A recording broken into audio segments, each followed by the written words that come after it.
Habang kinakaskas ni Torio ang sarili niyang dugot pawis sa malamig na sahig ng paaralan, pinagpipiyastahan naman ni Don Ramiro ang perang ninakaw niya.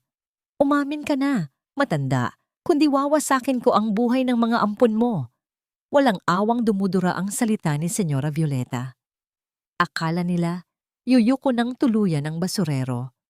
Ngunit punitin man ang kanyang dangal, muling babangon ang mga pira-pirasong basag para lumaban. Hahayaan ba nilang magtagumpay ang kasamaan? Basahin mo yan, matanda. At wag mo nang subukang magkaila na ninakaw mo ang pondo ng eskwelahan. Aminin mo na ang krimen mo bago ko pa isama sa pagbagsak mo ang mga pinagmamalaki mong ampon. Unti-unting lumayo ang paningin mula sa nakakapasong mga salita ni Senyora Violeta. Sa halip na nakaupo sa isang komportabling silya ang inaakusahang magnanakaw, nakaluhod si Teodoro Makalintal na kilala ng lahat bilang Torio sa magaspang na sahig ng gymnasium. Ang kanyang mga kamay na puno ng kalyo at kulubot ay balot ng malapot na pinturang puti. Binili niya ang pinturang iyon gamit ang sariling barya. Baryang tinipid niya mula sa pambili sana ng gamot sa rayuma. Pinipilit niyang takpan ang mahabang lamat sa pader, ang eksaktong lugar kung saan niya nadampot ang isang inabandonang sanggol sa loob ng karton, 25 taon na ang nakararaan. Ang lamat na yon ang naging simula ng kanyang pagiging ama. At ngayon, sa harap ng pader na pinipilit niyang buuin, pilit namang winawasak ang kanyang pagkatao. Isang malamig na ngiti ang sumilay sa labi ni Don Ramiro, ang bagong direktor ng distrito, habang pinapagpag ang kanyang mamahaling Amerikana. Tiningnan niya si Torio na parang isang maruming insekto na nakadikit sa sapatos niya. Parang tinusok ng libu-libong karayom ang lalamunan ng matanda. Wala siyang maitugon, kundi ang mabilis na pagtibok ng kanyang dibdib. Pilit niyang iniaabot ang mga lukot na resibo mula sa kanyang bulsa. Sir? Senyora, wala po akong kinukuha kahit 1 sentimo. Itong pintura, ako po ang bumili nito. Yung mga resibo ng materyales, hawak ko po. Save your breath, Torio. The audit doesn't lie. $47,000. Malamig na pagputol ni Don Ramiro. Ang kapal ng mukha mong magpanggap na santo habang nililimas mo ang pera ng mga bata. Walang awang ibinato ni Senyora Violeta ang makapal na dokumento ng subpuena. Bumagsak ang papel sa sahig, saktong tumama sa natapon na pinturang puti. Nanginig ang mga balikat ni Torio. Unti-unting namanhid ang kanyang buong katawan habang pinagmamasdan ng mga letrang nag-aakusa sa kanya ng isang bagay na hindi niya kailanman magagawa. You think your daughters can save you? May abogada, may nurse, may teacher. My God, Torio. Kapag kumalat ang balitang ito, tingnan natin kung may matitira pa sa mga karera nila. Baka bumalik sila sa pagiging mga patay gutom na pulubi, gaya ng dati. Idinuro ni Violeta ang mahaba at pulang kuko nito sa mukha ng matanda bago tuluyang tumalikod at naglakad palayo kasama si Don Ramiro. Yumuko si Torio, hindi upang sumuko, kundi upang pulutin ang dokumentong nabasa ng pintura. Habang hawak ang papel, nadama niya ang pagguho ng kanyang nag-iisang yaman, ang dangal ng kanyang mga anak. Bakit ang mga taong nag-alay ng buong buhay nila sa pag-ibig ang siyang unang pinagkakaitang mabuhay ng may dignidad? Nabasag ang malamig na hangin ng hapon nang biglang umilaw at manginig ang lumang cellphone sa kanyang bulsa. Ang pangalan ni Gracia ang nakarehistro sa maliit na screen. Pinunasan ni Torio ang kanyang mga kamay sa maruming pantalon bago ito sinagot. Pilit niyang inayos ang basag niyang boses, nilulunok ang mga nakabarang bikig sa kanyang lalamunan. Hello, anak? Tay, nanalo ako sa unang kaso ko sa korte kanina. Ang saya-saya ko, Tay. Uuwi ako ng maaga mamaya. Magse-celebrate na tayo. Nagluto ba kayo ng paborito kong sinigang? Parang may kamay na bakal na dumurog sa puso ng matanda. Ang masigla at inosenteng boses ng kanyang panganay ay isang malupit na paalala. sa mundong maaari niyang sirain dahil sa maling akusasyon. Nilunok niya ang lahat ng pait, pinigilan ang namumuong paghikbi na nagbabantang kumawala. Oo naman anak, masayang-masaya ang tatay para sa'yo. Mag-iingat ka sa pag-uwi ha? Ayos lang ako rito. Maayos na maayos. Ibinaba niya ang tawag. Nanatili siyang nakaluhod sa sahig, nag-iisa sa gitna ng malawak at madilim na gymnasium. Walang sumigaw, walang nagwala. Ngunit ang bawat patak ng kanyang luha na tahimik na kumawala at sumama sa maputing pintura ay nagdadala ng bigat ng 1,000 himutok. Ang luhang iyon ang tanging saksi sa pagtatangkang ikubli ang sakit ng isang inosenteng ama. Hindi pa man natutuyo ang pintura at ang kanyang mga luha nang muling mabulabog ang katahimikan ng paligid. Mula sa labas ng mga salamin na bintana ng paaralan, mabilis na gumapang ang nag-aagawang kulay ng asul at pulang ilaw.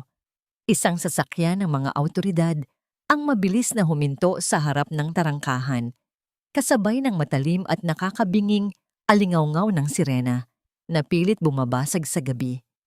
Ang mga ilaw na ito ay hindi nagdadala ng kaligtasan, kundi ng isang malupit na hatol na magpapabago sa buhay ng 4 na mag-ama ng tuluyan.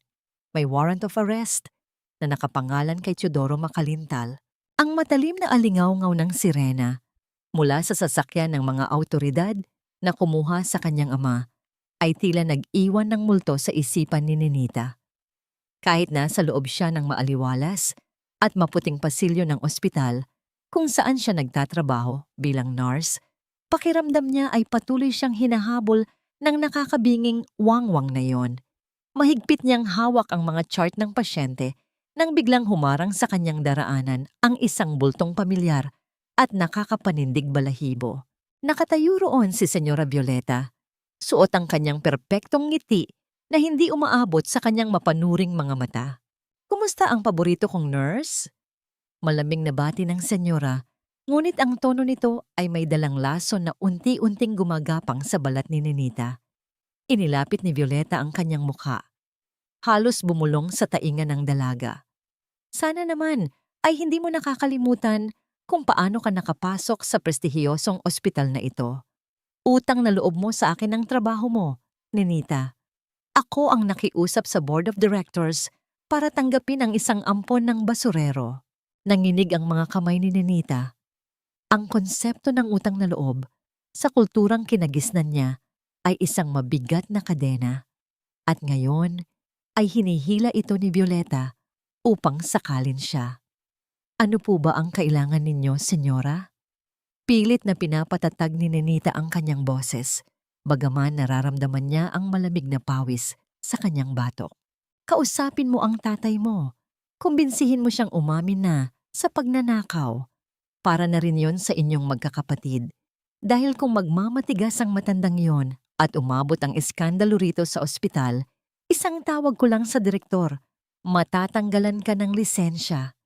Sayang naman ang pinag-aralan mo kung babalik ka sa pagpupulot ng tira-tirang pagkain sa kalsada." Tinalikuran siya ni Violeta matapos bitiwan ng banta. Naglalakad palayo na parang walang buhay na tinapakan. Dali-daling nagtago si Ninita sa loob ng pinakamalapit na banyo. Nanginginig siyang humarap sa salamin. Kinagat niya ang kanyang ibabang labi ng mariin hanggang sa malasahan niya ang mapaklang lasa ng sarili niyang dugo. Pinipigilang kumawala ang isang malakas na hagulgol. Tiningnan niya ang suot niyang puting uniforme. Sariwa pa sa kanyang gunita kung paanong matiyagang pinlansya ng kanyang amang si Torio ang uniformeng ito noong unang araw niya sa trabaho. Tinitiyak na walang kahit isang gusot dahil gusto nitong magmukhang kagalang-galang ang kanyang anak. Paano niya tatalikuran ang pag-ibig na yon dahil lamang sa takot na mawala ng trabaho? Habang pinupunasan ni Ninita ang kanyang luha at naglalakad pabalik sa nurse's station, hindi sinasadyang nahagip ng kanyang paningin ang isang memo sa bulletin board. May isang malaking donasyon ang pumasok sa account ng ospital mula sa isang hindi nagpakilalang kumpanya. Saktong-sakto sa araw na pumutok ang issue sa paaralan. Isang katanungan ang mabilis na namuo sa kanyang isipan, ngunit wala siyang panahong usisain ito dahil sa tindi ng kanyang pag-aalala sa kanyang ama. Sa kabilang dako ng lungsod, ang parehong bigat ng mundo ay dinadala ni Lilia sa loob ng paaralan kung saan din nagtatrabaho ang kanyang ama. Ipinatawag siya ng punong guro sa opisina. Ang mga tingin ng mga guro at magulang sa pasilyo ay parang mga matatalas na patalim na humihiwa sa kanyang kumpiyansa. Miss Makalintal, alam mo namang pinahahalagahan namin ang mga guro rito, panimula ng punong guro. Ang boses ay puno ng mapagkunwaring awa. Pero nagrereklamo na ang mga magulang. Hindi raw magandang ehemplo sa mga bata na ang anak ng inaakusahang magnanakaw ang nagtuturo sa kanila. Baka mas mabuting mag-leave ka muna hanggat hindi umaamin ang tatay mo. Parang nanliit si Lilia sa kinauupuan niya. Unti-unting gumagapang pabalik sa kanyang isipan ang madilim na alaala ng ampunan kung saan siya palaging tinatawag na salot at walang kwenta. Pakiramdam niya ay muli siyang naging isang batang puno ng pasa na nagtatago sa ilalim ng kama. Ang paaralang ito na naging ligtas niyang kanlungan noong iniligtas siya ni Torio ay biglang naging isang malamig na kulungan na mapanghusga. Yumuko siya, tinatago ang namumuong luha ng kahihiyan at matinding takot. Ngunit kung sina Nenita at Lilia ay unti-unting dinudurog ng paligid, kabaligtaran naman ito ni Gracia. Ang init ng kanyang galit ay tila kayang tumunaw ng asero nang makarating siya sa presinto kung saan nakapiit ang kanyang ama. Suot pa rin niya ang kanyang formal na damit bilang abogada mula sa matagumpay niyang kaso kanina. Nang makita niya si Torio sa loob ng malamig at madilim na selda, nakayuko at pilit itinatago ang mga nakaposas na kamay, parang piniga ang puso ni Gracia. Ang lalaking nagturo sa kanyang lumaban para sa tama ay ngayon tinatrato na parang isang mapanganib na kriminal. Hindi siya umiyak. Ginamit niya ang awtoridad ng kanyang propesyon upang igiit sa investigador na ilabas ang lahat ng ebidensyang laban sa kanyang kliyente na siya ring kanyang ama. Ibinigay sa kanya ang isang makapal na folder na naglalaman ng mga disbursement vouchers na di umano'y pinirmahan ni Torio para maglabas ng pondo. Mabilis na tiningnan ni Gracia ang mga pahina. Sanay siyang maghanap ng butas sa mga kaso, ngunit ang nakita niya sa ika-4 na pahina ay nagpatigil sa pagtibok ng kanyang puso. Namutla ang kanyang muka at literal na nanlamig ang kanyang mga kamay. Sa ibabang bahagi ng dokumentong nag-aapruba sa pekeng transaksyon, sa ilalim ng pangalan ng kanyang ama, ay naroon ang isang napakapamilyar na kumpas ng tinta. Ito ay ang kanyang sariling pangalan, kasama ang isang perpektong panggagaya ng kanyang pirma bilang saksi sa pekeng transaksyon. Hindi lang nila pinapatay ang dangal ng kanyang ama, nilalambat din nila siya patungo sa impyernong ginawa nila. Ang maliit na kusina ng pamilya Makalintal, na karaniwang puno ng tawanan at amoy ng mainit na kape, ay tila naging isang malamig na kahon ng yelo. Nakaupo ang magkakapatid sa paligid ng lumang hapagkainan. Walang sino man ang naglalakas loob na basagin ang nakabibinging katahimikan. Hawak ni Gracia ang mga kopya ng pekeng dokumento. Ang kanyang mga kilay ay salubong na salubong habang pilit inaarok ang lalim ng patibong na inilatag para sa kanila. Sa kabilang dulo, nakayuko si Lilia. Nanginginig ang mga balikat sa tuwing maaalala ang mapanuring tingin ng mga magulang sa paaralan. Hindi na nakatiis si Nenita. Ang bigat ng banta ni Senyora Violeta kanina sa ospital ay sumasakal na sa kanyang lalamunan. Sumambulat ang isang katanungan mula sa kanyang bibig, isang katanungang labag sa kanyang kalooban, ngunit itinulak ng matinding takot para sa kanilang kinabukasan. Tinanong niya kung may posibilidad kayang tinukso ang kanilang ama na kumuha ng kaunting halaga noong mga panahong hirap na hirap sila sa pagbabayad ng matrikula ni Gracia sa law school. Agad na tumayo si Gracia. Ibinagsak ang kanyang mga palad sa mesa na naging dahilan ng panginginig ng mga baso. Hindi siya makapaniwala na lumabas ang mga salitang yon sa bibig ng kanyang kapatid. Mariin niyang ipinaalala kay Ninita na ang lalaking pinagdududahan nito ay ang parehong lalaking kumakain lamang ng kanin at tuyo tuwing gabi para lang may mabaon silang tatlo sa eskwela kinabukasan. Ngunit bago pa man makasagot si Ninita, pumailan lang mula sa bukas na bintana ang matatalim na bulungan ng mga kapitbahay. Nagkumpol-kumpol ang mga ginang sa tapat ng sari-sari store. Malakas na pinag-uusapan kung paanong ang kabaitan daw ni Torio ay isa lamang pagbabalat kayo para makapagnakaw. Ang bawat salita nilang sumasabay sa ihip ng hangin ay parang mga pinong bubog na patuloy na sumusugat sa pandinig ng tatlong magkakapatid. Lalong nagpapabigat sa hanging hindi na nila mahinga sa loob ng sarili nilang tahanan. Wala silang kamalay-malay na sa labas lamang ng manipis na pintuan ng kanilang bahay ay nakatayo si Torio. Kaaayos lamang ng kanyang piyansa dahil sa tulong ng isang kaibigang nag-ambag ng ipon nito at umuwi siyang umaasang makakahanap ng yakap at kalinga mula sa kanyang mga anak.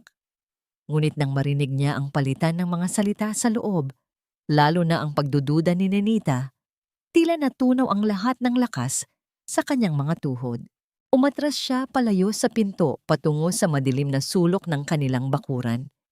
Habang humahakbang ng paatras, hindi niya sinasadyang maapakan ng isang lumang ipit sa buhok ni Lilia na nahulog sa lupa.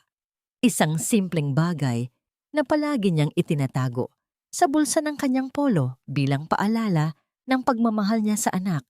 Ngunit ngayon ay naapakan at nadurog sa putikan.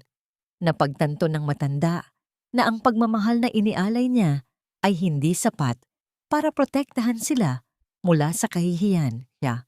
Na nagligtas sa kanila mula sa basurahan, ang siyang ngayong nagbabaon sa kanila sa putik ng lipunan.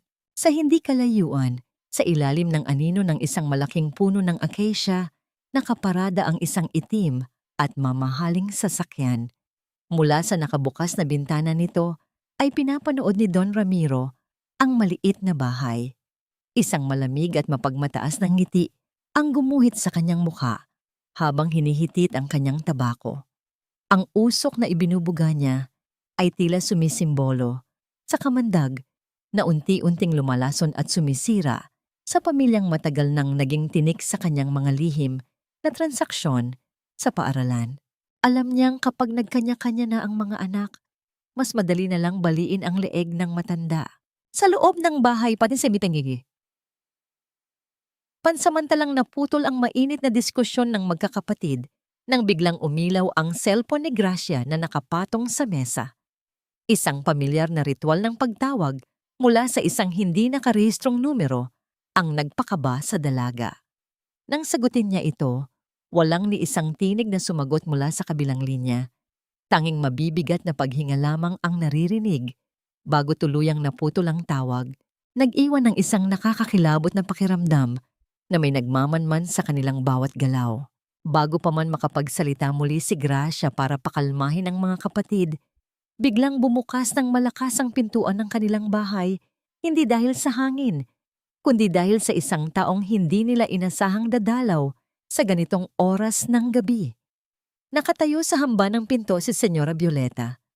Ang kanyang mga mata ay nagniningning sa masamang balak at ang kanyang labi ay nakapulupot sa isang ngiting nagbabadya ng tiyak na pagkawasak ng kanilang pamilya. Nakapasok na si Senyora Violeta sa loob ng maliit at masikip na sala ng mga makalintal na parang siya ang may-ari ng bahay. Tiningnan niya ang mga lumang muebles na may halong pandidiri habang ang tatlong magkakapatid ay nanigiyas sa kanilang kinatatayuan. Bago pa man makapagsalita si Gracia upang palayasin ang hindi imbitadong bisita, pumasok mula sa likurang pintuan si Torio. Ang kanyang muka ay pagod. Ang mga mata ay puno ng pighati. Agad na nag-iba ang timpla ng mukha ni Violeta. Gamit ang kanyang pinakamalambing ngunit pinakamapanlinlang na boses, sinabihan niya ang mga anak na lumabas muna dahil may mahalaga at pribado siyang pag-uusapan kasama ang kanilang ama. Tumanggi sana ang magkakapatid, Ngunit isang mahinang tango mula kay Torio ang pumilit sa kanilang lumabas at maghintay sa bakuran. Ang hangin sa loob ng bahay ay biglang naging mabigat at mahirap langhapin. Nang masigurong sarado na ang pinto, agad na nawala ang pekeng ng ngiti ni Violeta. Mula sa kanyang mamahaling bag, naglabas siya ng isang kopya ng dokumento at walang habas na ibinagsak ito sa ibabaw ng mesa. Namutla si Torio nang makita ang nilalaman nito, ang kaparehong papel na hawak ni Gracia kanina sa presinto, kung saan nakapirma ang kanyang panganay na anak bilang saksi sa pekeng transaksyon ng mga ninakaw na materyales. Parang may pumilipit sa bituka ng matanda. Tingnan mo nang mabuti iyan, Torio.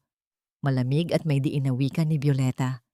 Kung hindi ka aamin sa pagnanakaw, gagamitin namin ang dokumentong ito para patunayang kasabwat mo ang magaling mong abogadang anak.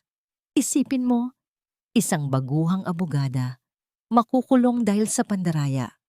At huwag mong kakalimutan si Nenita. Isang tawag ko lang sa direktor ng ospital, tanggal agad siya sa trabaho. At si Lilia? Sinong magulang ang magtitiwala sa isang guro na anak ng kriminal? Bawat salita ay parang kutsilyong dahan-dahang itinarak sa dibdib ng matanda.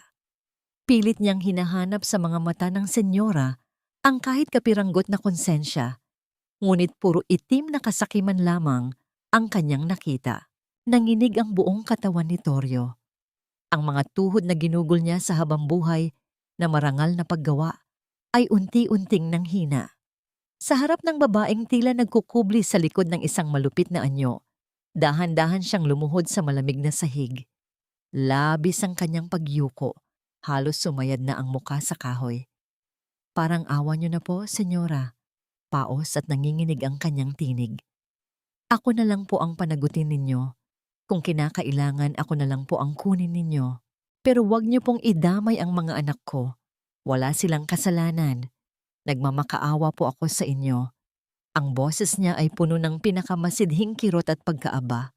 Sa halip na maawa, isang malakas at nakakakilabot na tawa ang pinakawalan ni Violeta. Tiningnan niya si Torio nang may sukdulang pandidiri. Walang pag-aalinlangang itinulak niya gamit ang kanyang paa ang isang lumang silyang gawa sa kahoy na malakas na natumba sa sahig. Napakababa mo talaga, Torio. Hanggang dulo, basurero ka pa rin. Mula sa kanyang bag, naglabas siya ng isa pang papel. Isang formal na sinumpaang salaysay ng pag-amin sa krimen. Ibinagsak niya ito sa harap ng nakaluhod na matanda. Pipirmahan mo yan at sasabihin mo sa mga anak mo na ginawa mo ang pagnanakaw para sa kanila. Pagkatapos bukas, isusumite mo yan sa korte. Kapag hindi mo ginawa, asahan mong bukas din. Tapos na ang buhay ng mga ampon mo. Tinalikuran na niya ang matanda at naglakad palabas. Walang nakapansin sa isang maliit, makintab at mamahaling butones mula sa manggas ng kanyang blusa na aksidenteng nahulog at gumulong sa ilalim ng lumang sofa. Naiwang nag-iisa si Torio sa gitna ng sala. Ang paligid ay nakakabinging tahimik. Dahan-dahan niyang inabot ang papel ng pag-amin. Ang kanyang mga kamay, na sanay humawak ng mabibigat na martilyo at timba, ay nanginginig habang hinahaplos ang papel. Tila ba ang bawat paghaplos niya sa mga malalamig na letra ay pag-alo niya sa kinabukasan ng kanyang mga anak na handa niyang tubusin gamit ang sarili niyang kalayaan. Buo na ang kanyang desisyon, isang desisyong hihimay sa kanyang puso, ngunit magliligtas sa mga taong higit pa sa kanyang buhay. Bumukas ang pinto. Pumasok ang tatlong anak. Ang mga mukha ay puno ng pag-aalala at katanungan nang makita ang senyora na umalis na may ngiting tagumpay. Nabaling ang kanilang atensyon sa kanilang ama na kasalukuyang nakaluhod sa sahig. Hawak ang isang papel. Nang mag-angat ng tingin si Torio, wala na ang maamong mukha ng isang ama. Pinalitan niya ito ng isang blanko, malamig at matigas na ekspresyon. Itinatago ang nagdurugong puso sa likod ng isang pader na yelo. Tay, Ano ang nangyari? Ano ang sabi ng babaeng yun? Nanginginig na tanong ni Gracia habang naglalakad palapit. Tiningnan sila ni Torio ng diretso sa mata. Ang boses ay sadyang pinatigas at pinuno ng pait. Wala na tayong pag-uusapan. Aamin na ako sa kasalanan ko. Isang malakas na ihip ng hangin mula sa labas ang tila sumampal sa mukha ng magkakapatid nang marinig nila ang mga salitang binitawan ng kanilang ama. Ang papel na hawak ni Torio ay tila naging isang patalim na direktang sumaksak sa puso ni Gracia. Lumapit ang panganay. Ang mga mata ay nanlalaki sa pagkabigla at galit. Pilit niyang inaagaw ang papel mula sa panginginig ng mga kamay ng kanyang ama. Hindi siya makapaniwala. Ang lalaking nagturo sa kanya ng kahalagahan ng katapatan at hustisya ay ngayon sumusuko sa isang kasinungalingang sisira sa buong pagkatao nito. Hindi, Tay. Hindi kayo aamin sa kasalanang hindi ninyo ginawa. Lalaban tayo sa korte. Abogada na ako, Tay. Kaya ko kayong ipagtanggol. Giit ni Gracia. Ang boses ay puno ng determinasyon, ngunit may halong panginginig dahil sa tindi ng emosyon. Ngunit kinailangan ni Torio na gampanan ng pinakamalupit na papel sa kanyang buhay. Pilit niyang pinatigas ang kanyang puso at tiningnan ang kanyang mga anak ng may pagkasuklam. Isang pagkasuklam na pilit niyang ginagawa upang ilayo sila sa panganib. Humarap siya kay Gracia at sa halip na yakapin ito upang aluin, malamig na mga salita ang kanyang isinagot. Tama na, Gracia. Gusto mo ng katotohanan? Ang katotohanan ay pagod na ako. Pagod na akong maging mahirap. Pagod na akong maglinis ng tae at basura ng ibang tao habang nagpapakasarap kayo sa mga buhay ninyo. Oo, kinuha ko ang pera. Kinuha ko para hindi na ako magmukhang kawawa. Ang bawat salitang lumabas sa kanyang bibig ay parang lason na sumusunog sa sarili niyang lalamunan. Hindi niya ito magawang tingnan ng diretso sa mata, natatakot na makita nila ang mga luhang pilit niyang pinipigil. Parang binagsakan ng langit si Ninita. Napatakip siya sa kanyang bibig habang walang tigil sa pag-agos ang kanyang mga luha. Ang imahe ng kanyang amang nagbabalot ng natirang pagkain sa eskwelahan upang may maiuwi sa kanila ay gumuho sa isang iglap. Paano niyo nagawa ito, Tay? Paano niyo naatim na nakawin ang pera ng mga inosenteng bata pagkatapos niyo kaming turuang maging tapat? Nasaan na ang amang nagpalaki sa amin? Humihikbing tanong niya. Bawat salita ay parang kutsilyong pabalik na tumatarak sa dibdib ng matanda. Si Lilia naman ay dahan-dahang napaurong. Ang mga mata ay puno ng takot. Sa halip na makita ang isang mapagmahal na ama, tila nakita niya ang imahe ng mga taong nanakit sa kanya sa ampunan noon. Ang kaligtasang ibinigay ni Torio sa kanya ay biglang napalitan ng isang mapanganib na anino. Ang pag-atras ng kanyang bunsong anak, ang pinakamasakit na dagok para kay Torio. Ang makita ang takot sa mga mata nito dahil sa kanya ay halos dumurog sa kanyang natitirang katinuan. Ngunit hindi siya maaring bumigay. Kailangan niyang tapusin ang kanyang nasimulan. Naglakad si Torio patungo sa kanilang maliit na kwarto. Isa-isa niyang kinuha ang mga damit at gamit ng kanyang mga anak mula sa lumang aparador at walang awang isiniksik sa mga bag. Habang kinukuha niya ang lumang jacket ni Lilia, hindi niya napigilang ilagay sa pinakaibabaw ng bag ang isang makapal na kapote. Alam niyang madalas lamigin ang bunso niya. At kahit itinataboy niya ito ngayon, hindi niya maiwasang mag-alala para rito. Binitbit niya ang mga bag at marahas na inihagis palabas ng pinto. Umalis na kayo rito. Umalis kayo at wag na kayong babalik. Wala na kayong amang kriminal na dadungis sa mga pangalan ninyo. Sigaw niya. Itinutulak ang mga anak papalabas ng bahay bago tuluyang isinara at inilak ang pinto. Sa labas, nagsimulang bumuhos ang malamig na ulan. Nakatayo ang tatlong magkakapatid sa gitna ng basang kalsada, pinalilibutan ng kanilang mga nakakalat na gamit. Umiiyak sila habang nakatingin sa nakasarang pinto ng bahay na nagbigay sa kanila ng unang karanasan ng pagmamahal. Pakiramdam nila, minsan pa silang inabandona ng mundo. sa loob ng bahay. Nang masigurong wala nang makakakita sa kanya, dahan-dahang dumausdos pababa si Torio sa likuran ng pinto. Ibinaba niya ang kanyang mukha sa kanyang mga tuhod at doon niya pinakawalan ang isang walang tunog na hagulgol. Ang katawan niya ay nanginig sa tindi ng sakit. Ang kanyang dibdib ay tila sasabog sa bigat ng lihim na kailangan niyang pasanin. Ipinagpalit niya ang kanyang dangal at ang pagmamahal ng kanyang mga anak para lamang mabigyan sila ng magandang kinabukasan. Ang sumunod na umaga ay nagdala ng mas malamig na simoy ng hangin. Sa ibabaw ng malapad at makintab na mesa ng hukom sa loob ng korte, nakapatong ang dalawang dokumentong magpapabago sa lahat. Ang una ay ang formal na pagbibitiw ni Teodoro Macalintal bilang janitor ng paaralan. Ang ikalawa ay ang sinumpaang salaysay ng pag-amin sa kasong pagnanakaw. 48 oras na lamang ang natitira bago tuluyang ipatupad ang hatol at tila wala nang makapipigil sa pagbagsak ng inosenteng ama. Ang malamig na simoy ng hangin ay tila nanunuot hanggang sa buto ng tatlong magkakapatid habang nakaupo sila sa ibabaw ng manipis at inuupahang kakutsyon. Isang maliit at madilim na kwarto ang naging pansamantala nilang kanlungan matapos silang itaboy ng sariling ama. Walang sino man ang nagtatangkang basagin ang mabigat na katahimikan. Ang hanging namamagitan sa kanila ay amoy aamag at kalungkutan. Nakatingin lamang si Lilia sa isang basang mantsa sa kisame, ang mga mata ay namamaga at walang kabuhay-buhay. Si Nenita ay nakayakap sa kanyang mga tuhod. Pilit inuunawa kung paanong ang kanilang perpektong pamilya ay gumuho sa loob lamang ng isang magdamag.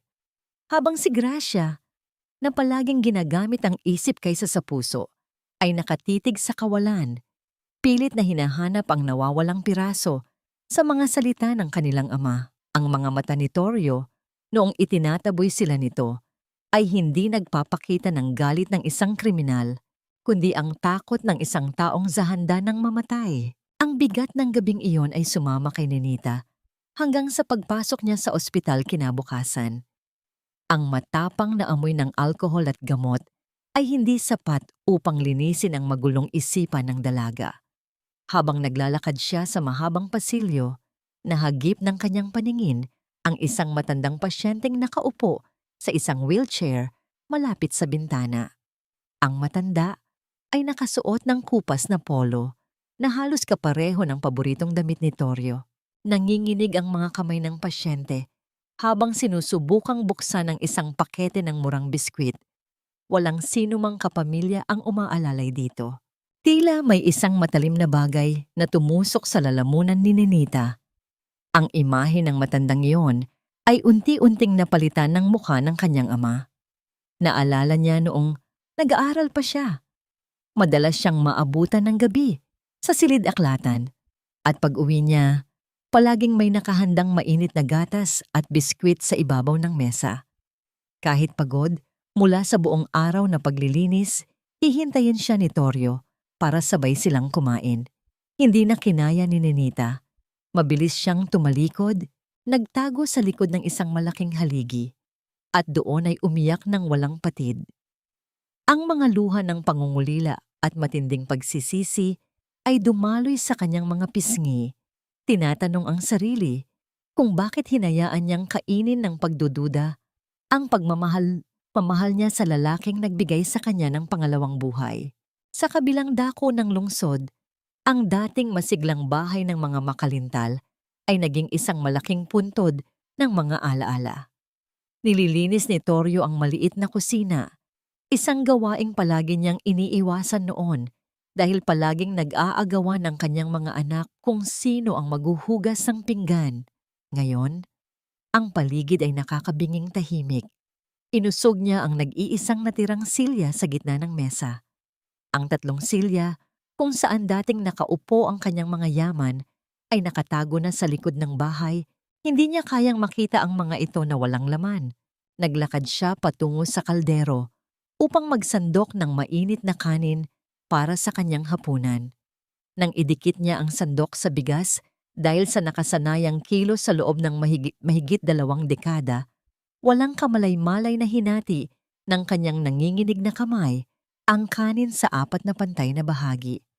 Isang bahagi para sa kanya, isang bahagi para sa panganay na palaging puyat, isang bahagi para sa nurse na kailangan ng lakas, at isang bahagi para sa bunsong mahilig sa tutong.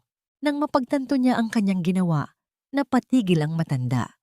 Tinitigan niya ang nahating kanin. Dahan-dahang bumagsak ang sandok mula sa kanyang kamay. Ang sakit ng pagiging mag-isa ay tila isang malaking bato na dumagan sa kanyang dibdib. Kumain siyang mag-isa sa dilim habang unti-unting lumalasa ang alat ng sarili niyang luha sa bawat subo ng kanin. Kinagabihan, hindi na mapakali si Gracia.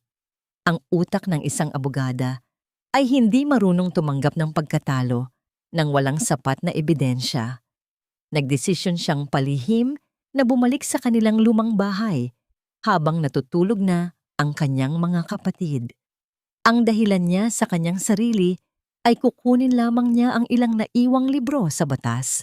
Ngunit ang totoo, kailangan niyang makita ang kanyang ama. Kailangan niyang maghanap ng sagot. Habang maingat siyang naglalakad papalapit sa pintuan ng kanilang bahay, napansin niya ang isang puting sobre na nakaipit sa kalawanging kahon ng koreo sa labas ng bakod. Kinuha niya ito. Wala itong selyo, walang pangalan ng nagpadala. Ngunit ang nakasulat na pangalan ni Torrio sa harap ay nagpapakita ng isang maayos at pambabaeng kurba ng sulat kamay. Mabilis niyang isinilid ang sobre sa kanyang bulsa. Isang katanungang bumabagabag sa kanyang isipan tungkol sa kung sino ang palihim na nag-iwan nito sa gitna ng gabi. Ginamit niya ang kanyang lumang susi upang tahimik na buksan ang pinto. Madilim ang sala. Rinig niya ang mabigat at malalim na paghinga ng kanyang ama mula sa kwarto nito. Isang paghinga na halatang nagmumula sa isang taong pagod na pagod sa buhay. Maingat siyang gumapang patungo sa lumang aparador na gawa sa kahoy kung saan madalas itago ni Torrio ang mahahalagang papeles ng bahay. Dahan-dahan niyang hinila ang mga drawer, hinahanap ang anumang pahiwatig na magpapatunay na nagsisinungaling ang kanyang ama. Nang hilahin niya ang pinakaibabang drawer, naramdaman niyang parang may sumabit sa ilalim nito. Pilit niya itong inusog hanggang sa tuluyang matanggal ang ilalim na tabla. Bumilis ang pintig ng puso ni Gracia. Sa ilalim ng natanggal na kahoy, may isang maliit at tagong espasyo. Inilawan niya ito gamit ang kanyang selpon. Nakapatong sa makapal na alikabok ang isang luma at kupas na kahon ng biskuit na yari sa lata. Nanginginig ang mga kamay ni Gracia nang kunin niya ang kahon. Sinubukan niya itong buksan, ngunit may pumipigil. Nakakabit sa harapan ng lata ang isang maliit na kandado. Nang pilitin niyang ikutin ang asero upang tingnan kung paano ito mabubuksan, ang magaspang na pagkiskis ng kalawangin na bakal ay lumikha ng isang matalim na ingay na tila gumuhit sa katahimikan ng kwarto. Isang tunog na nagbabadyang magbunyag ng pinakamalaking sikreto ng kanilang pamilya. Ang matinding takot na magising ang kanyang ama ay pumigil sa paghinga ni Gracia. Pilit niyang pinahina ang sariling galaw sa loob ng madilim na silid habang hawak ang kalawanging kahon. Gumamit siya ng isang mabigat na pampabigat ng papel mula sa ibabaw ng lumang aparador upang idiin at puwersahin ang sirang kandado. Matapos ang ilang sandali ng pagpupumiglas, tuluyang bumigay ang lumang bakal at lumuwag ang pagkakakapit nito sa kahon. Dahan-dahan niyang inangat ang takip. Inasahan ng isip ng isang abogada na makakita ng mga nakatagong bulto ng pera o mga nakaw na alahas na magpapatunay sa paratang ng mga awtoridad. Ngunit nang itutok niya ang ilaw ng kanyang cellphone sa loob ng kahon, tumambad sa kanya ang isang tanawing nagpatigil sa pagtibok ng kanyang puso. Walang yaman sa loob. Ang tanging laman nito ay makakapal na patong ng mga lukot at kupas na resibo, mga naitabing tiket sa bus, at isang manipis na kwaderno na maingat na binalot sa lumang plastik upang hindi mabasa. Nanginginig ang mga kamay ni Gracia nang buklatin niya ang kwaderno. Sa ilalim ng malamig na liwanag, nabasa niya ang hindi pantay at nanginginig na sulat kamay ng kanyang ama. Ang bawat pahina ay isang tala-arawan ng mga sakripisyong walang sino man ang nakakita. Mayo. Hindi na muna ako kakain ng almusal hanggang matapos ang buwan. Kailangang mabilhan ng electric fan ang siksikang silid-aralan ni Lilia para hindi siya himatayin sa init habang nagtuturo. Napatakip si Gracia sa kanyang bibig habang nagpapatuloy sa pagbabasa. Agosto. Tiniis ko ang sakit ng rayuma ko. Ang pambili ko sana ng gamot ay ibinili ko na lang ng 3 galon yung pintura para sa tumutulong bubong ng eskwelahan. Hindi pwedeng mabasa ang mga bata. Patuloy ang pagbasa niya hanggang sa may isang maliit at naninilaw na piraso ng papel ang aksidenteng nahulog mula sa mga pahina at dumapo sa kanyang hita. Kinuha niya ito. Sa pinakagitna ng papel, gamit ang isang lapis na halos maubos na ang tasa, nakasulat ang mga salitang nagpaluhod sa kaluluwa ng dalaga. Ang pinakamahalagang yaman ko sa buong mundo, ang 3 kong anak na babae. Isang mainit at masaganang luha ang pumatak mula sa mga mata ni Gracia. Mabilis na sinundan ng sunod-sunod na pag-agos na hindi na niya kayang pigilan. Bumagsak ang kanyang mga balikat habang nakaupo sa malamig na sahig. Wala siyang pakialam kung madumihan ang kanyang damit. Ang lalaking inakusa ng buong mundo na isang sakim na magnanakaw ay ang lalaking literal na ibinigay ang kanyang sariling dugo, pawis at kalusugan upang panatilihing nakatayo ang paaralang iyon. At nang dumating ang oras na ginigipit ito ng mga demonyong nakaupo sa pwesto, inako nito ang lahat ng kasalanan upang hindi madamay ang kinabukasan nilang 3. Habang patuloy siyang humihikbi, napansin niya ang isang makapal na tupi ng mga papel na nakasingit sa mismong takip ng latang kahon. Hinila niya ito at binuklat. Halos maputol ang kanyang paghinga. Ito ang mga orihinal na resibo at mga dokumentong naglalaman ng tunay na daloy ng pera na itinago ni Torrio dahil hindi niya lubos na maintindihan ang mga nakasulat dito, ngunit alam niyang mahalaga. Ngunit may isang nakakapanindig balahibong detalye siyang napansin. Habang sinusuri niya ang mga pahina ng kwaderno at mga dokumento, may mga partikular na linya patungkol sa mga pekeng transaksyon ni Don Ramiro na maingat na minarkahan ng pulang tinta. Isang misteryosong tao ang lihim na gumabaybay at nag-iwan ng mga markang ito para sa sino mang makakahanap ng kahon, isang taong tiyak na nakakaalam ng buong katotohanan. Binitbit ni Gracia ang kahon at mabilis na lumabas ng bahay ng walang ingay. Tumakbo siya pabalik sa maliit at madilim na inuupahang kwarto kung saan natutulog ang kanyang mga kapatid.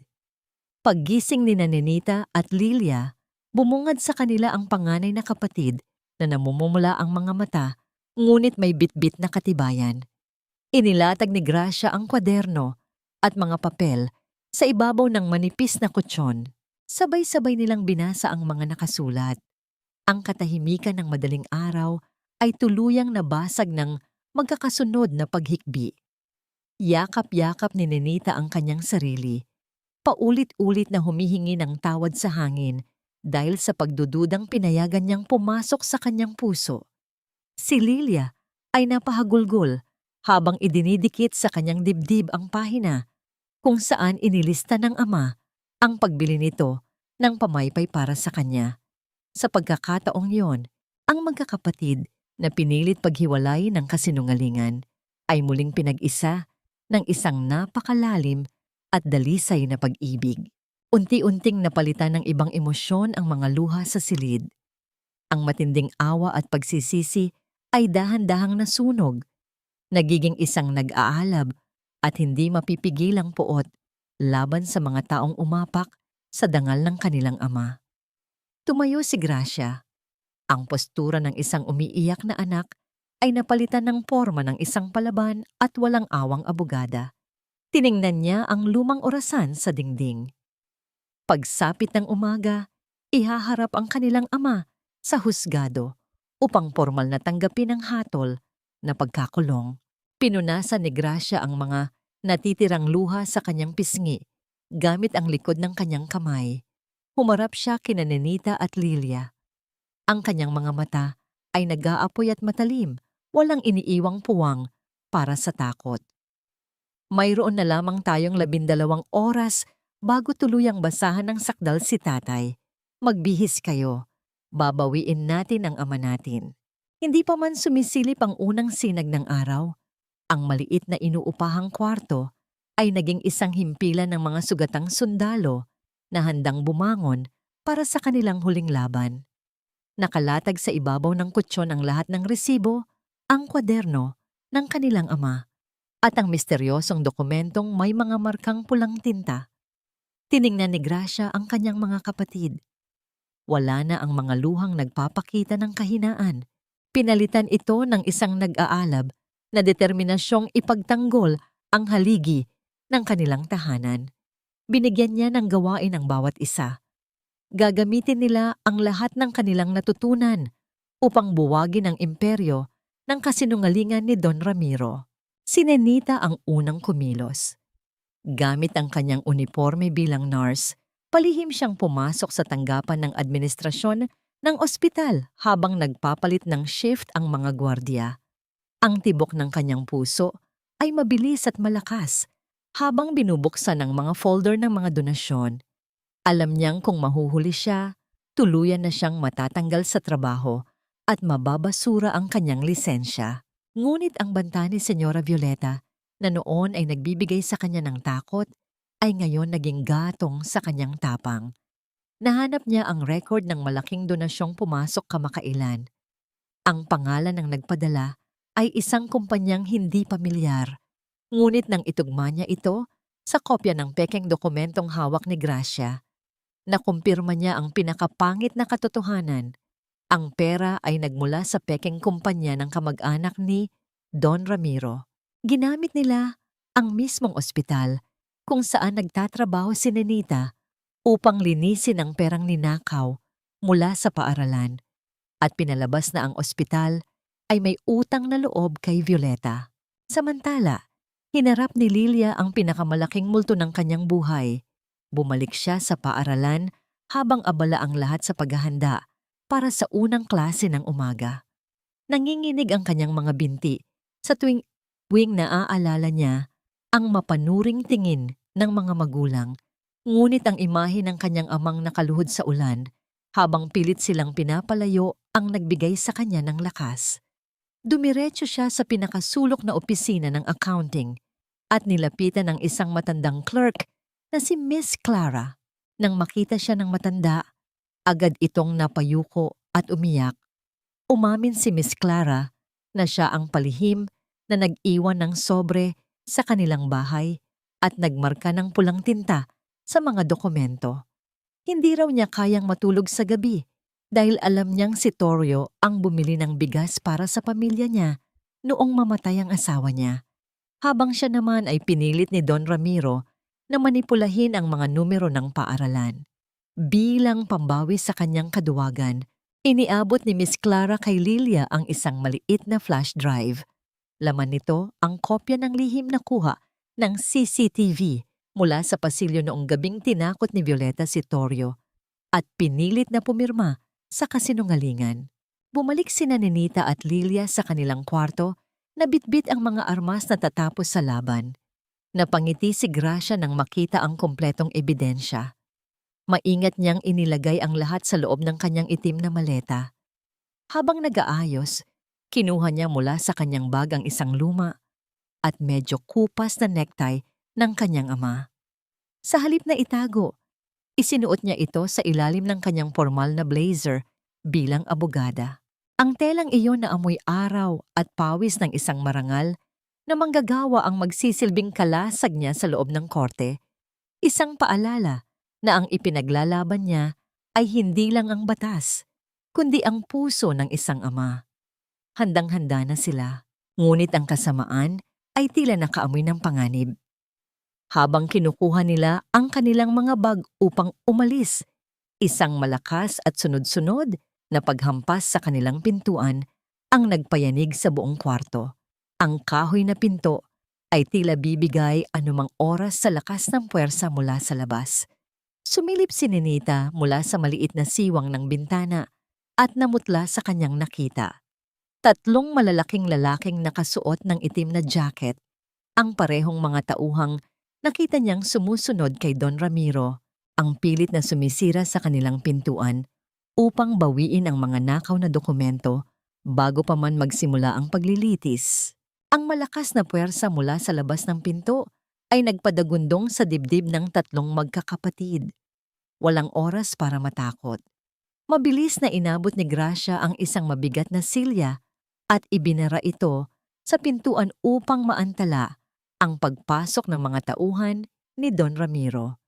Habang pilit winawasak ng mga lalaki ang pinto, napansin ni Lilia ang maliit na bintana sa bandang likuran ng kwarto na nakakabit sa fire escape ng gusali. Binasag ni Ninita ang salamin gamit ang kanyang sapatos. Inuna nilang inilabas si Lilia. Sumunod si Ninita na hawak ng mahigpit ang flash drive at panghuli si Gracia na mahigpit na nakayakap sa kanyang maleta. Tuluyang nasira ang pintuan at nakapasok ang mga lalaki eksakto sa sandaling nakababa na sila sa unang palapag. Tumakbo sila nang walang lingon-lingon sa mga masisikip na eskinita hanggang sa makarating sila sa pampublikong daanan. Nakasakay sa isang tumatakbong jeepney ilang minuto bago magsimula ang paglilitis. Bit-bit ang mga ebidensyang dudurog sa kaharian ng kasinungalingan. Dumating ang itinakdang oras. Ang loob ng malawak na silid-hukuman ay halos umapaw sa dami ng taong dumalo. Halos lahat ng magulang mula sa paaralan ay naroon. Ang mga mukha ay nakakunot, handang manghusga sa taong itinuturing nilang traidor. Nakaupo si Senyora Violeta at Don Ramiro sa unang hanay. Suot ang kanilang mga mamahaling damit. Ang kanilang mga mukha ay may bakas ng matinding kumpiyansa at mapagmataas na ngiti. Ang hanging umiikot sa loob ng korte ay mabigat, tila nag-aabang sa tuluyang pagbagsak ng isang inosenteng kaluluwa. Bumukas ang maliit na pinto sa gilid at lumabas si Torio. Nakasuot siya ng isang manipis na orange na t-shirt na pangpreso. Nakayuko siyang naglalakad patungo sa upuan ng akusado. Ang bawat hakbang niya ay tila nagdadala ng bigat ng buong mundo. Ang kanyang mga kamay ay mahigpit na magkatali sa pamamagitan ng malamig at kumikislap na posas. Sa pagpasok niya, umaling-awngaw ang mga mahihinang panlilibak at masasakit na salita mula sa mga taong nasa likuran. Tinatawag siyang magnanakaw at walang hiya. Hindi umimik ang matanda. Hinanda na niya ang kanyang sarili. Ipipikit niya ang kanyang mga mata, pipirmahan ang papeles ng pag-amin sa harap ng hukom at tatanggapin ang hatol na makulong habang buhay upang makalaya ang kanyang mga anak. Nang pumasok ang hukom at inihanda ang mikropono upang basahin ang formal na sakdal, isang malakas na puwersa ang nagbukas sa pangunahing pintuan ng korte. Ang ingay at bulungan ay biglang naputol. Bumaling ang lahat ng mga mata patungo sa bungad. Nakatayo roon ang tatlong babae, ang mga posturang tuwid at puno ng dignidad. Si Gracia, suot ang kanyang itim at formal na toga bilang abogada. Bit-bit ang kanyang maleta. Sa kanyang kanan ay si Ninita na piniling magsuot ng kanyang puting uniforme bilang nurse. At sa kaliwa ay si Lilia, suot ang kanyang kagalang-galang na damit guro.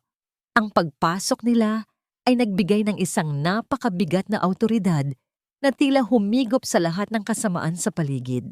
Namutla si Don Ramiro at mabilis na napahawak sa kanyang silya habang ang ngiti ni Violeta ay tuluyang naglaho. Hindi pinansin ng magkakapatid ang naguguluhang tingin ng lahat, pati na rin ng hukom na naghihintay ng paliwanag.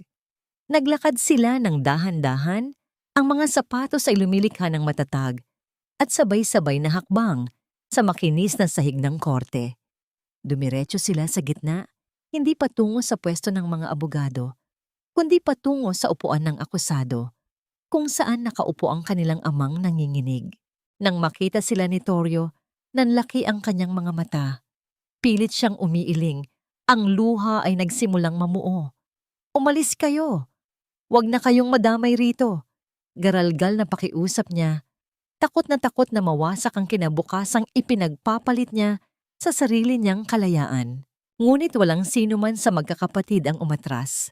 Sa harap ng hukom, sa harap ng lahat ng mga magulang na nanghoga, at sa harap ng mga taong nagtangkang sirain sila, sabay-sabay na lumuhod sina Gracia, Ninita at Lilia sa malamig at matigas na sahig ng korte. Hindi nila inalintana ang dumi o ang kahihiyan. Inabot ni Gracia ang magkadikit at nakaposas na kamay ng kanyang ama. Dahan-dahan niya itong inangat at isa-isa inilapit ni Gracia, Ninita at Lilia ang magaspang at nanginginig na mga kamay ni Torio sa kanilang mga noo para magmano. Isang napakalalim na paggalang, isang pag-angkin sa harap ng buong mundo. Hindi sila nahihiya sa pagiging anak ng isang basurero. Hindi sila natatakot sa akusasyon. Ipinagmamalaki nila ang lalaking nagligtas sa kanila. Tuluyang bumagsak ang mga luha ni Torio. Napahagulgol ang matanda. Hindi na napigilan ang pighating matagal niyang kinimkim. Umaling-awngaw ang kanyang pag-iyak sa loob ng tahimik na silid. Maraming tao sa loob ng korte ang hindi na malayang lumuluhan na rin, nahawa sa napakatinding pagpapakita ng wagas na pagmamahal ng pamilya. Kahit ang malamig at striktong hukom ay napatigil at palihim na pinunasan ang gilid ng kanyang mata. Nakita ni Gracia ang maliit na putik na idinura ng isa sa mga taga-suporta ni Violeta kanina, na dumikit sa balikat ng damit pang preso ng kanyang ama. Gamit ang manggas ng kanyang malinis at mamahaling toga ng pagkaabogada, maingat at matiyagang pinunasan ni Gracia ang dumi sa balikat ng matanda. Hindi mahalaga kung madumihan ang kanyang kasuotan, dahil para sa kanya, walang damit na mas lalinis pa sa konsensya ng kanyang ama. Tumayo si Gracia mula sa pagkaluhod. Hinarap niya ang korte. Tiningnan niya ng diretso sa mata sina Don Ramiro at Senyora Violeta. Isang tingin na nagbabadyang walang sinuman ang makakalabas ng malinis sa silid na yon. Itinaas niya ang kanyang kamay at formal na nagsalita sa hukom. "Your Honor, hinihiling ko na ipasok sa record ang aking formal na pagpasok bilang punong tagapagtanggol para sa nasasakdal, si Teodoro Macalintal. At bukod pa rito, babaguhin namin ang naunang inihain. Aatrasin namin ang sinumpaang salaysay ng pag-amin at lalaban kami upang patunayan na ang taong nakaupo sa harap ninyo ay inosente. Ngayon, Your Honor, papatunayan natin kung sino ang mga tunay na halimaw na nagkukubli sa institusyong ito." Binasag ng hukom ang katahimikan sa pamamagitan ng mabigat na paghampas ng kanyang kahoy na maso. Nag-uutos na simulan ang formal na pagdinig. Tumayo si Gracia mula sa kanyang kinauupuan. Ang kanyang paglalakad patungo sa gitna ng korte ay nagtataglay ng isang malamig at nakakapasong awtoridad. Mula sa kanyang itim na maleta, dahan-dahan niyang inilabas ang isang luma at kalawanging latang kahon ng biskuit. Ipinatong niya ito sa ibabaw ng makintab na mesa ng husgado. Ang kaibahan ng maruming kahon sa malinis na paligid ay nagdulot ng pagtataka sa mga mata ng lahat ng naroroon. "Your Honor, ang kahon na ito ay naglalaman ng 3 dekada ng katapatan." Malakas at malinaw na panimula ni Gracia. Isa-isa niyang inilabas ang manipis at binalot sa plastik na kwaderno ng kanyang ama. Pati na ang patong-patong na mga orihinal na resibo na nagtataglay ng mga pulang marka. Ang panig ng nag-aakusa ay nagsumite ng mga dokumentong nagpapakita na ang aking kliyente na isang hamak na janitor ay nakapaglabas ng 47,000 dolyar. Ngunit narito ang mga orihinal na talaan na hindi dumaan sa pamemeke. Ipinapakita rito na ang pondong inilalabas ni Don Ramiro ay hindi kailanman nakarating sa pagpapaayos ng paaralan. Agad na napablikwas ng tayo si Don Ramiro. Namumula ang kanyang mukha at ang kanyang mga ugat sa leeg ay tila puputok. Itinuro niya ang kahon habang pilit tinataasan ang kanyang boses. Objection, Your Honor. Peke ang mga iyan. Isang basurero ang gumawa ng mga basurang dokumentong yan para pagtakpan ang kanyang pagnanakaw. Hindi natinag si Gracia. Lumapit siya sa ebidensya at iniabot sa hukom ang mga dokumentong nakalap ni Nenita mula sa ospital at ang mga itinatagong papeles sa kahon ni Torio. Hindi basura ang mga dokumento sa bangko, Your Honor. Kung susundan natin ang daloy ng pera mula sa pekeng disbursement vouchers na ipinasa ni Don Ramiro, makikita nating ang pera ay diretsong inilipat sa isang kumpanyang tinatawag na Calantes Construction and Supplies, isang dummy corporation na nakapangalan sa sariling bayaw ni Don Ramiro. Ginamit nila ang pangalan ng ama ko, pineke ang pirma ko, at ginamit ang ospital kung saan nagtatrabaho ang kapatid ko para linisin ang perang ninakaw nila mula sa edukasyon ng mga bata. Isang sabay-sabay na pagpigil ng hininga ang bumalot sa silid. Ang mga magulang na kanina lamang ay nanghuhusga kay Torio ay nagsimulang magbulungan ng pagdududa laban sa direktor. Mula sa nanginginig na mga daliri ni Don Ramiro, dahan-dahang nakawala ang kanyang mamahaling gintong ballpen. Gumulong ito sa makinis na sahig.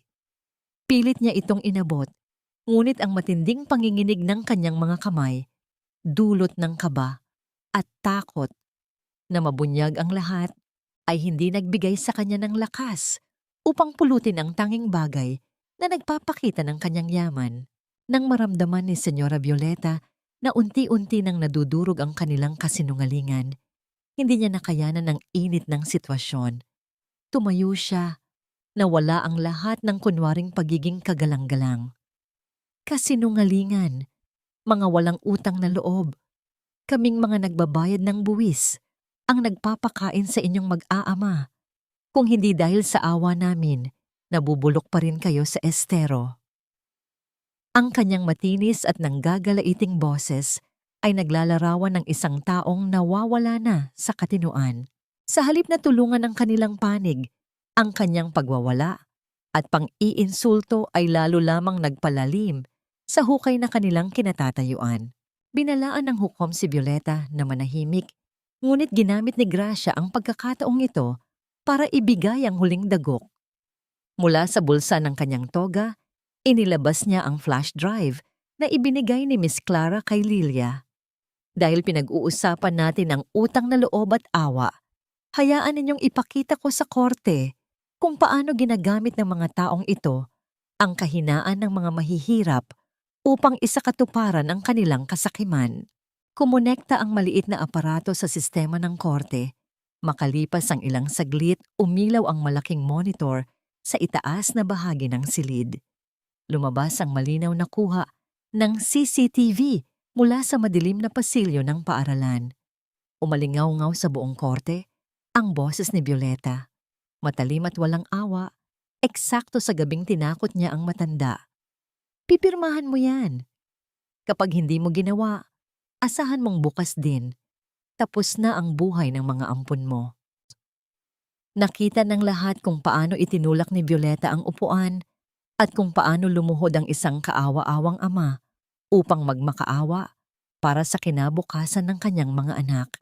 Ang katahimikan sa korte ay napalitan ng matinding galit mula sa madla. May mga napaiyak sa labis na habag kay Torio, habang ang iba ay mariing isinusumpa ang kataksilan ni Ramiro at Violeta.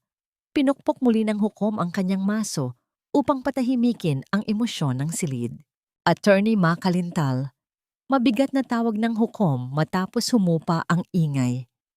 Malinaw ang ebidensya ng pamimilit, ngunit upang tuluyang patunayan na ang mga pondong ito ay hindi ginamit ng iyong kliyente sa loob ng paaralan, kailangan ng korte ng isang direktang saksi, isang taong araw-araw na nakakita sa kalagayan ng paaralan at sa mga ginawa ng iyong ama upang mapanatili itong bukas.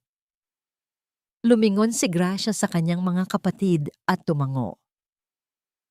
Nandito ang saksing iyon, Your Honor. Tinawag ang pangalan ni Lilia upang tumayo sa buke ng mga testigo. Hinawakan ng mahigpit ni Lilia ang laylayan ng kanyang palda. Nang akma na siyang tatayo, naramdaman niya ang isang napakalamig na presensya mula sa harapan. Tumingin siya.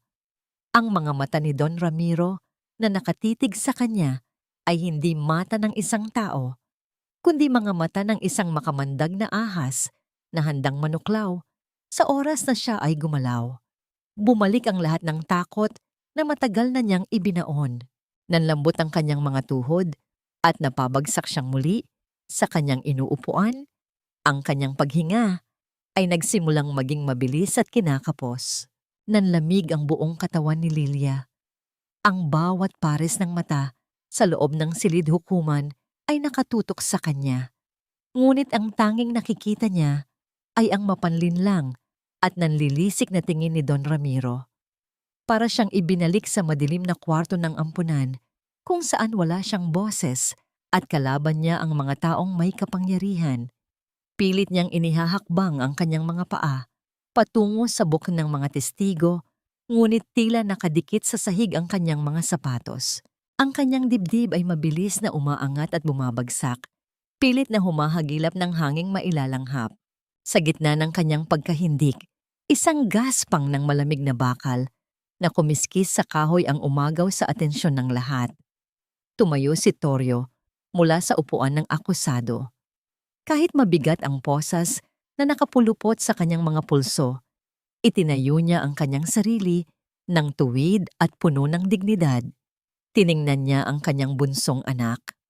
Ang mga mata ng matanda na kanina ay puno ng luha ng takot at pagkaawa sa sarili ay biglang napuno ng isang hindi matibag na tapang ng isang ama. Huwag kang matakot, anak ko. Malamig ngunit buo ang boses ni Torrio, tumatago sa nakakabinging katahimikan ng korte. Nandito ang tatay. Walang mananakit sa iyo. Sabihin mo ang totoo at ako ang aako sa lahat ng galit nila.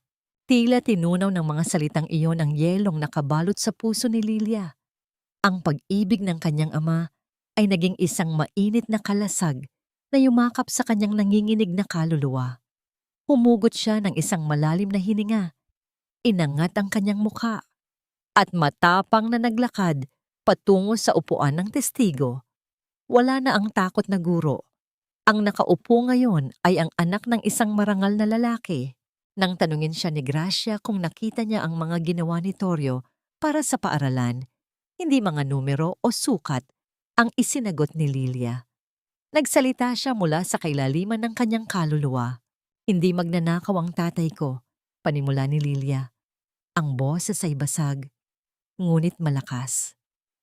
Kung alam lang ninyo kung ano ang tunay na mukha ng paaralan, bago pa man ito upuan ni Don Ramiro, ako ang saksi kung paanong itinabi ng tatay ko ang sarili niyang gamot sa rayuma para lang maibili ng pamaipay ang mga mag-aaral ko noong kasagsagan ng tag-init.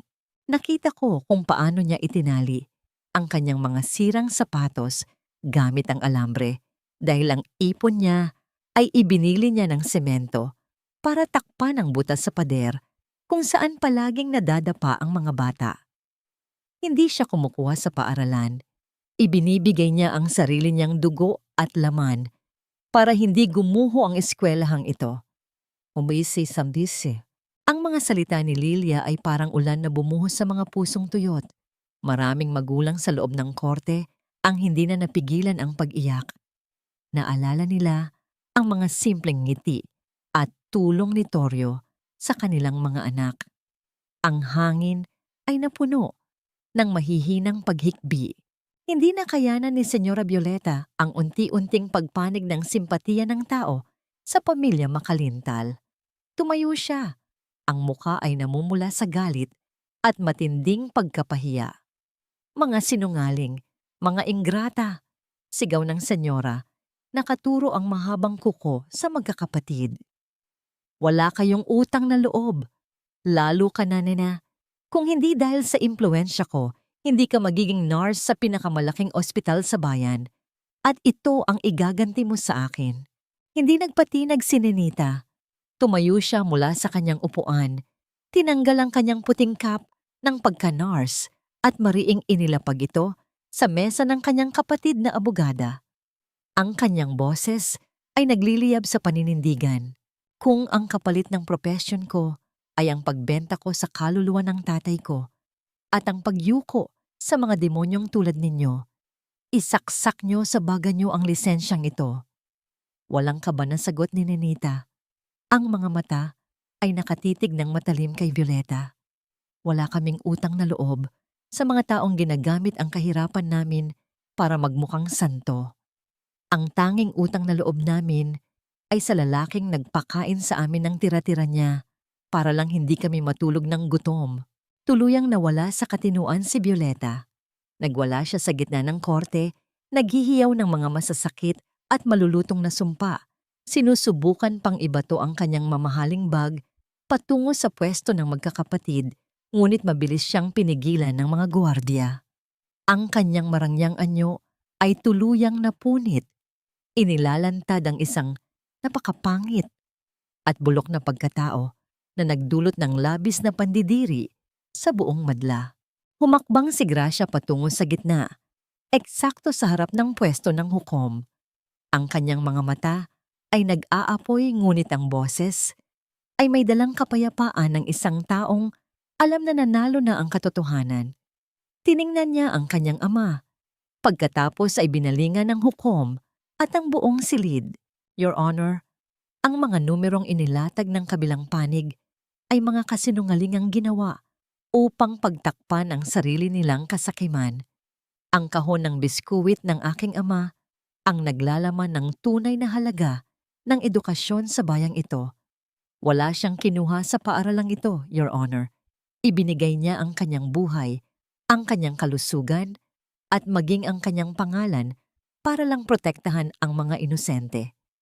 Hinihiling ko na ibasura ang lahat ng kaso laban sa aking kliyente na siya ring pinakamabuting ama sa buong mundo. Isang nakakabinging katahimikan ang bumalot sa korte. Binasa ng hukom ang mga huling tala. Pagkatapos ng ilang sandali, na tila isang buong habambuhay para sa pamilya Makalintal, ibinagsak ng hukom ang kanyang kahoy na maso na naglikha ng isang malakas na tunog ng pinal na desisyon. Batay sa mga matibay na ebidensyang iniharap at sa kawalan ng sapat na patunay mula sa panig ng nag-aakusa, ibinabasura ng korteng ito ang kaso laban kay Ginoong Teodoro Makalintal. Siya ay malaya na at walang anumang pananagutan sa batas. Bukod pa rito, iniuutos ng korte ang agarang investigasyon laban kay Don Ramiro Callantes at sa kanyang mga kasabwat para sa malawakang pagnanakaw. Sumabog sa matinding kagalakan at pag-iyak ang buong silid hukuman. Napatakip sa mukha si Torrio habang humahagulgol, hindi dahil sa sakit, kundi dahil sa isang napakatamis na kalayaan. Tumakbo papalapit sa kanya sina Gracia, Nenita at Lilia. Niyakap nila ng napakahigpit ang kanilang ama. Lumapit ang isang unipormadong pulis sa pwesto ni Torrio. Sa halip na magsalita ng paggalit gaya ng dati, yumuko ang pulis bilang tanda ng malalim na paggalang. Kinuha niya ang susi mula sa kanyang baywang at nang may pag-iingat na tila humahawak ng isang bayani, dahan-dahan niyang inikot ang susi upang tuluyang tanggalin ang malamig na posas sa mga kamay ng matanda. Malaya na ang kanyang mga kamay upang muling mayakap ang kanyang mga anak nang walang hadlang.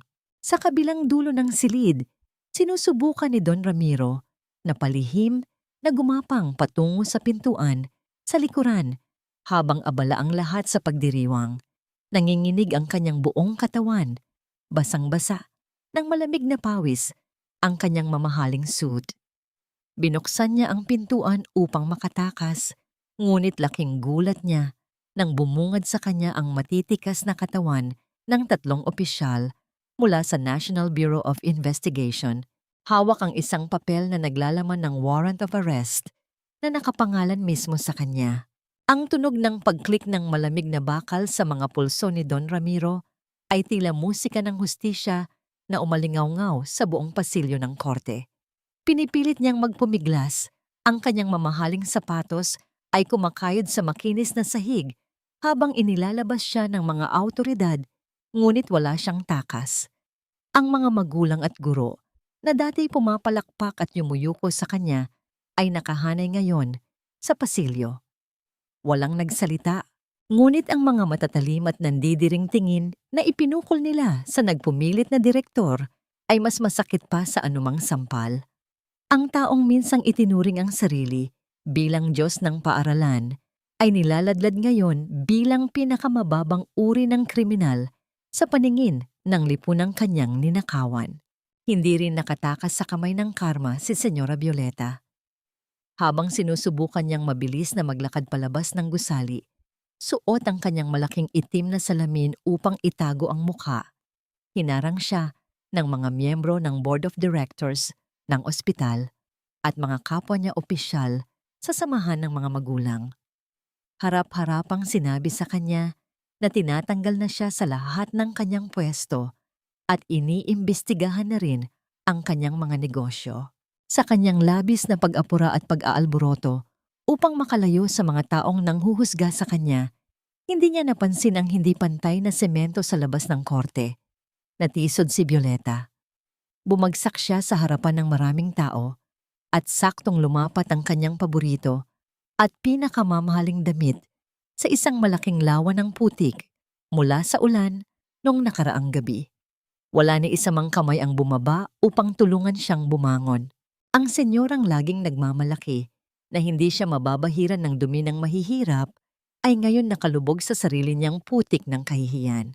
Nang makalabas si Notorio at ang kanyang 3 anak mula sa malalaking pinto ng korte, sinalubong sila ng nakakapasong init ng araw na tila yumayakap sa kanilang napalaya na mga kaluluwa. Ang mga kapitbahay na minsang nagbulungan at humamak sa kanila ay nag-uunahang lumapit. Ang ilan ay may bitbit pang pagkain at paulit-ulit na humihingi ng tawad sa kanilang paghusga. Hindi sumagot si Torio ng pabalang. Isang simpleng tango at matipid na ngiti ang ibinigay ng matanda. Wala sa kanyang puso ang magtanim ng galit. Ang mahalaga sa kanya ay kasama niyang muli ang kanyang mga anak, walang kulang, walang labis. Huminga ng malalim si Torio, pinuno ang kanyang mga baga ng sariwa at malayang hangin. Tiningnan niya sina Gracia, Nenita at Lilia na nakangiting nakatingin sa kanya. Wala ng sakit, wala ng takot. Hinawakan niya ang mga balikat ng kanyang mga anak at mahinang bumulong, "Uwi na tayo mga anak. Gusto ko ng mainit na kape sa kusina natin." Lumipas ang isang buong taon na tila ba isang mabilis na pag-ihip ng malamig at nakakaginhawang simoy ng hangin. Ang dating luma at inaanay na paaralan ng San Isidro ay tila nagising mula sa isang mahabang pagkakatulog. Sa tulong ng perang nabawi mula kay Don Ramiro na pinturahan ng mga pader, naayos ang tumutulong bubong at napalitan ng mga sirang silya ng mga mag-aaral. Ngunit may isang bahagi ng paaralan na nagdadala ng pinakamabigat na kahulugan ng pagbabago. Sa pinakagitna ng malawak at maaliwalas na gymnasium, eksakto sa bahagi ng pader kung saan palaging nakaluhod si Torio upang magpintura, nakadikit ngayon ang isang makintab at tanso na plake. Dahan-dahang hinaplos ni Torio ang malamig na metal. Ang kanyang mga mata ay nag-aagaw ang luha at ngiti habang binabasa ang nakaukit na mga salita. Dialogo ng katapatan. Iniaalay kay Teodoro Torio Macalintal, ang nag-iisang ama ng bawat batang walang matakbuhan. Hindi na siya isang hamak na janitor. Siya ang puso na nagpanatiling buhay sa institusyong yon. Sa isang maliit at tahimik na kalsada, hindi kalayuan sa paaralan, ang maliit na bahay ng pamilya, Macalintal, ay nananatiling nakatayo. Ngunit ngayon ay puno na muli ng kulay. Ang mga kapitbahay na dating nanghuhusga ay madalas nang nag-iiwan ng sariwang gulay at prutas sa kanilang bakod. Pinatawad na sila ng magkakapatid dahil natutunan nila sa kanilang ama na ang tunay na lakas ay hindi nasusukat sa kakayahang maghiganti, kundi sa kakayahang magpatawad at magpatuloy sa buhay na walang bitbit na puot. Naiwan sa bilangguan ang mga halimaw, habang ang kapayapaan ay malayang nakapasok sa tahanan ng mga biktima. Pagsapit ng gabi, nagtipon-tipon ang apat sa loob ng kanilang pamilyar na kusina. Ang lumang kahoy na mesa ay natatakpan na ngayon ng isang bagong mantel na may mabulaklak na disenyo. Nakaupo si Torio sa dulo ng mesa. Pinapanood niya ang kanyang mga yaman.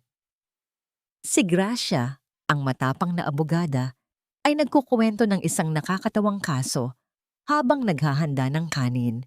Si Nenita, na piniling manatili sa kanyang propesyon bilang nurse, matapos linisin ng ospital ang kanyang pangalan, ay nagtitimpla ng mainit at mabangong kape. At si Lilia, ang gurong hindi na kailanman matatakot, ay masayang kumakagat sa isang mainit na pandesal. Tinitigan ni Torio ang apat na silya na nakapalibot sa mesa. Wala nang bakante, wala nang malungkot. Ipinikit ng matanda ang kanyang mga mata at palihim na nagpasalamat sa langit. Napagtanto niya na ang pamilya ay hindi nililikha ng parehong dugo na dumadaloy sa mga ugat. Ito ay hinuhubog mula sa mga luhang magkakasamang pinunasan, sa mga gutom na pinaghatian, at sa mga sakripisyong walang hinihinging kapalit. Ang pag-ibig na itinanim niya sa puso ng tatlong inabandonang bata ay lumaki bilang isang matibay na puno, nagbibigay ng pinakamalalim na ugat na hinding-hindi mabubunot ng anumang bagyo ng kasinungalingan. Sa huli, ang pinakamalaking yaman na naiuwi ni Torio ay hindi ang kalayaan niya sa korte, kundi ang katotohanang habambuhay siyang magiging isang ama, ang pinakamagiting na amang nakilala ng mundo.